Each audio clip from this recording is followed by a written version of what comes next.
नमस्कार दोस्तों, मैं हूं दिनेश के वोरा। बहुत बहुत स्वागत है आपका खबराट के इस प्रोग्राम के अंदर। दोस्तों, क्या अब जंग ही आखिरी रास्ता बचा है? सवाल बहुत सारे हैं। आखिरी बार जब एक फुल स्केल वॉर हुई थी तो 1971 में हुई थी। कारगिल का जो वॉर था वो एक लिमिटेड वार जोन में था, उसके बाहर नहीं था। फुल स्केल वॉर यानी कि चाहे पंजाब बॉर्डर हो, राजस्थान बॉर्डर हो, गुजरात बॉर्डर हो, कश्मीर बॉर्डर हो, सब जगह, जो 1965 में भी थी और 1971 में भी थी। क्या हम एक और जंग के मुहाने पर बैठे हैं? क्या कोई रास्ता नहीं बचा? सवाल बहुत सारे हैं। मेरे मन में नहीं, आपके मन में नहीं, सबके मन में है। एक बेचैनी सी है। दुनिया के दो वॉर फ्रंट आपके सामने हैं, रशिया यूक्रेन और इसराइल। 1.5 साल से ऊपर हो गया इसराइल के फ्रंट को। War is on. 3.25 साल करीब हो गए यूक्रेन और रशिया को। War is on.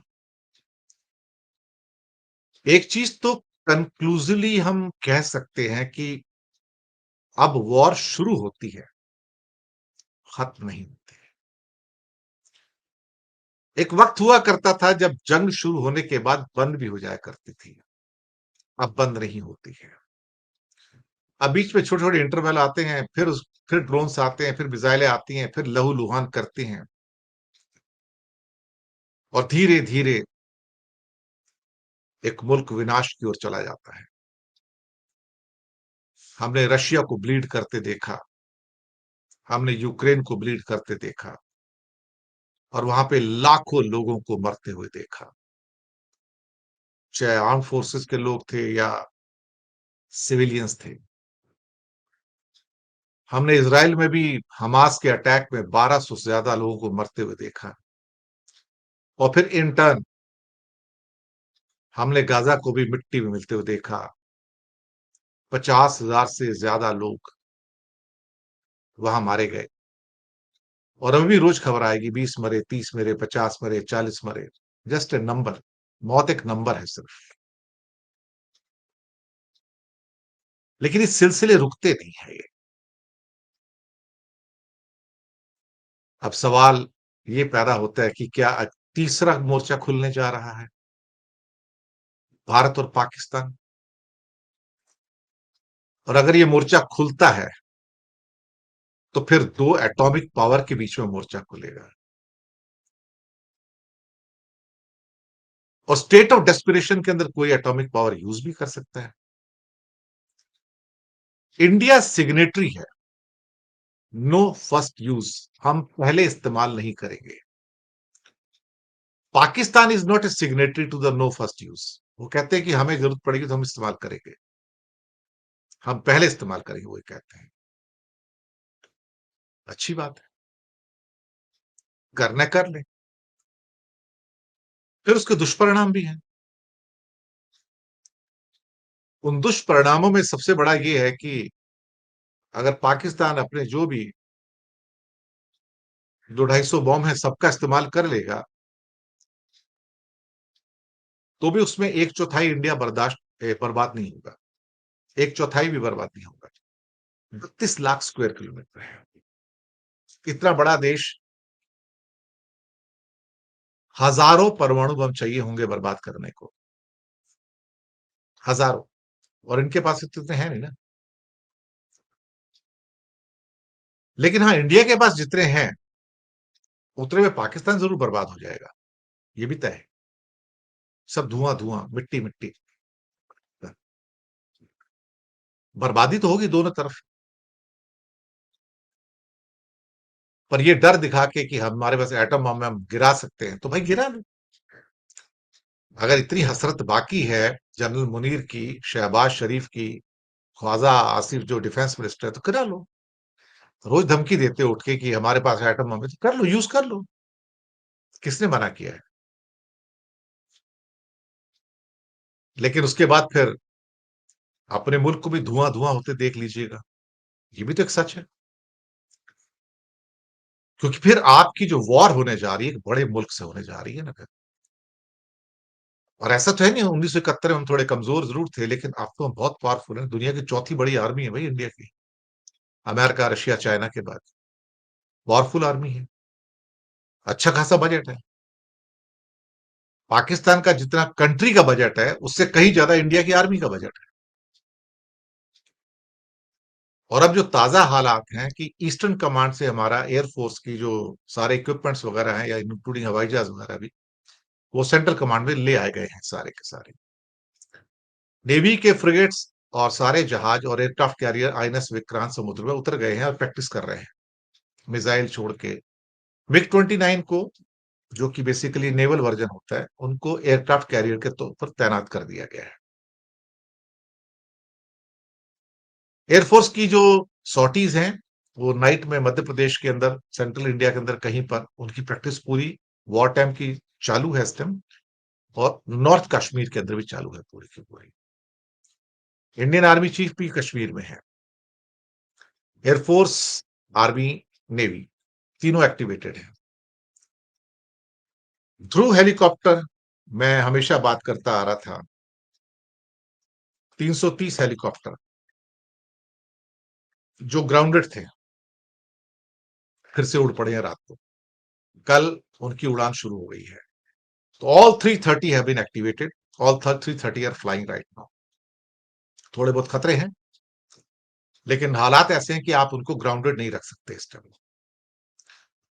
और अब जबकि आपको रसद पहुंचानी है, लोगों को पहुंचाना है, तो 330 हेलीकॉप्टर बैठकर सिर्फ उड़ने का इंतजार करें, नहीं हो सकता। They are all have been activated. और उनको कहा गया कि जाइए उड़ाइए इसको, जो रिस्क है ठीक है, कोई बात नहीं, जो नुकसान होगा देख लेंगे, पर उड़ाइए जाकर। ये भी हो रहा है। तैयारियां ऑलमोस्ट कंप्लीट है। एक बात है, mister Modi is extremely secretive. वो हमेशा, उनकी राजनीति ऐसी रही है। सपोर्ट हर जगह से है उनको, अमेरिका से हो, ब्रिटेन से हो, इसराइल से हो, या बाकी देशों से हो। सपोर्ट की कोई कमी नहीं है। इवन गल्फ कंट्री से भी सपोर्ट है इंडिया।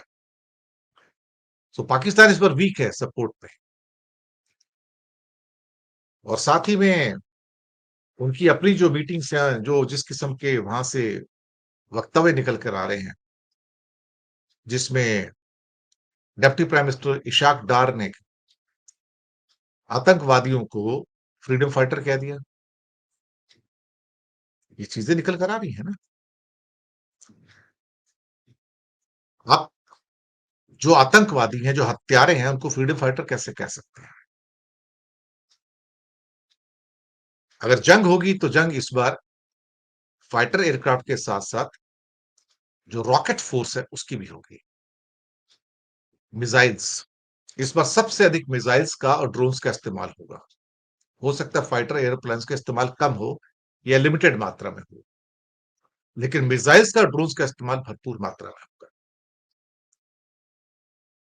दो चीजें डिफरेंशिएट करती है इंडिया और पाकिस्तान के बीच में, और वो है उनकी इकोनॉमी, कि आप अपनी इकोनॉमी के साथ कितने लंबे समय तक सस्टेन कर सकते हो।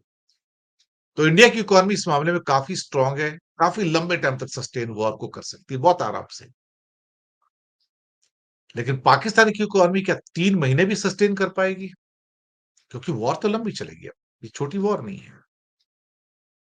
बहुत सारे लोग कह रहे हैं कि चीन पाकिस्तान की ओर से उतरेगा, मुझे लगता है कोई चांस नहीं है। इंडिया पांचवां सबसे बड़ा ट्रेड पार्टनर है इस समय चाइना का। और अमेरिका से ट्रेड गंवाने के बाद चाइना किसी भी हालत में इंडिया से ट्रेड नहीं गंवाना चाहेगा, इसलिए वो पाकिस्तान की साइड में डायरेक्टली खड़ा नहीं रहेगा। भले अंदर से थोड़े बहुत हथियार भेजता रहे, लेकिन खड़ा नहीं रहेगा, क्योंकि पाकिस्तान के साथ, पाकिस्तान के पास तो कशकोल है, वो तो कटोरे लेके खड़े हाथ में, भिखारी है वो तो। लेकिन इंडिया के साथ तो $150 बिलियन का ट्रेड है ना उसका, वो कैसे गवा देगा उसको? और चाइना को बिजनेस करना है। बिजनेस भिखारियों के साथ नहीं होता, बिजनेस सशक्त के साथ में होता है, मजबूत आदमी के साथ नहीं होता है। अब डिपेंड करेगा कि जो मैंने बात कही कि मोदी जी बहुत सीक्रेटिव है, क्या प्लान है। आईएनएस विक्रांत को उतार दिया गया है नेवी के अंदर। मिग 29 उसके ऊपर उतार दिए गए जो नेवल वर्जन हैं। उनकी मिसाइल ट्रैक स्टार्ट हो चुका है। एयरफोर्स की टेस्टिंग स्टार्ट हो चुकी है। पूरी की पूरी वॉर ऑपरेशन है, आर्मी ऑपरेशनल है। सिर्फ डेट मोदी जी ने निकालनी है।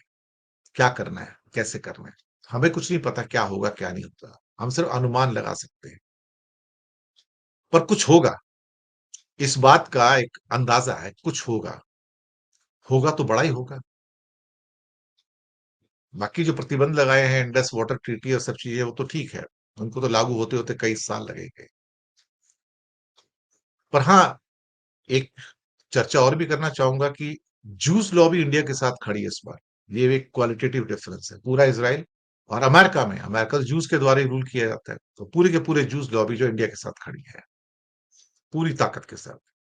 तो अमेरिका की जो पॉलिटिक्स जो कंट्रोल करते हैं वो जूस होते हैं। इसराइल वही कर रहा है। तो भारत के लिए एक बहुत बड़ा सपोर्ट है इस मामले में इसराइल के द्वारा, जिसको हम नजरअंदाज नहीं कर सकते, जिसको जूस सपोर्ट को हम नजरअंदाज नहीं कर सकते। हमारे सूत्र भी ये बताते हैं। अब देखते हैं क्या होता क्या है। लेकिन शायद दक्षिण एशिया एक बार फिर से जंग के मुहाने पे खड़ा है। हाँ, कश्मीर के मामले में एक अच्छी खबर है। प्रोग्राम के लास्ट में कहने को तो बहुत कुछ है, लेकिन बहुत लंबा प्रोग्राम हो जाएगा कि अभी एक दिन पहले दिल्ली एयरपोर्ट पे एक बड़ा टेलीविजन न्यूज चैनल एक इंटरव्यू कर रहा था एक फैमिली का, 7-8 लोग थे। तो उनसे पूछा आप कहाँ जा रहे हो, छोटे बच्चे भी साथ में थे। बोलते हम कश्मीर जा रहे हैं। कहता लोग तो कश्मीर छोड़ छोड़ के आ रहे हैं। कहता नहीं, हम जा रहे हैं। हमें यकीन है कि कश्मीर के लोग भी हमसे मोहब्बत करते हैं और हमारी सुरक्षा भी वहां पर होगी, और भारत की जो सुरक्षा गार्ड्स हैं वो भी वहां पर होंगे। हम कश्मीर घूमने जा रहे हैं और हम जरूर जाएंगे। फिर उनसे पूछा गया कि आप पहलगाम भी जा रहे हो क्या। कहता हाँ, हम पहलगाम भी जा रहे हैं घूमने के लिए।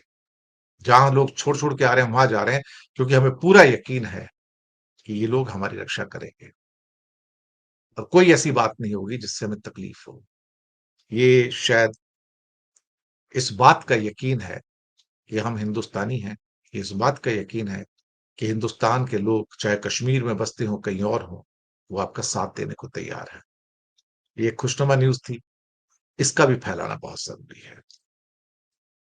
बहुत बहुत शुक्रिया आप सबका। खबर 8 को सब्सक्राइब करते रहिए, अपनी फीडबैक देते रहिए। शुक्रिया आपका।